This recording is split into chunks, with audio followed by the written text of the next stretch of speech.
ज्ञानेश्वर महाराज रेडा समाधी श्री क्षेत्र आळे ते पंढरपूर आज आमचा जवळजवळ 14 दिवस आम्ही होऊन माझ्या शिराळा गावामध्ये दुपारच्या जेवणासाठी थांबलेलो आहे.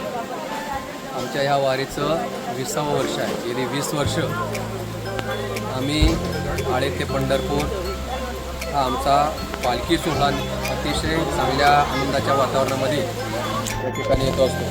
आमच्या देवस्थानच्या बैलजोडीच्या आनंदामध्ये आम्ही हा पूर्ण सोहळा करत असतो. आणि आज ह्या वर्षी कमीत कमी 550 ते 600 वारकरी या पालखी सोहळ्यामध्ये आमच्याबरोबर आहे. आणि महाराष्ट्रामधली एकमेव अशी समाधी आहे की जी पशुची समाधी आहे. क्षेत्र आळे हे ठिकाण ज्ञानेश्वर महाराजांनी त्यांच्या चारी भावंडांनी ज्या रेड्याला वीर बोललेल्या रेड्याला स्वहस्ते समाधी दिली असं हे आमचं आळे देवस्थान आहे. आणि महाराष्ट्रातून अख्ख्या महाराष्ट्रातून पशुची ही एकमेव समाधी आम्ही पंढरपूरला घेऊन जात असतो.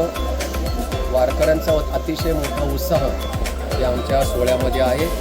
आणि जवळजवळ 550-600 वारकरी आज आमच्याबरोबर आज या ठिकाणी आहे.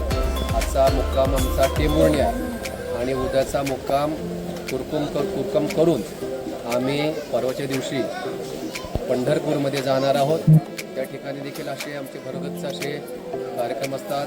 सकाळी काकडा असतो, नियमाचं भजन असतं, हरिपाठ असतो, संध्याकाळी कीर्तन आणि सर्वांना अन्नदान असा भरगच्च जवळजवळ पौर्णिमेपर्यंत म्हणजे काल्यापर्यंत आमचा हा कार्यक्रम असतो. आणि या कार्यक्रमामध्ये आमच्या ट्रस्टची भरपूर मंडळी अतिशय मोठ्या उत्साहामध्ये हा कार्यक्रम करत असतात. आणि हा सोहळा आम्ही अतिशय आनंदाने साजरा करत असतो. धन्यवाद.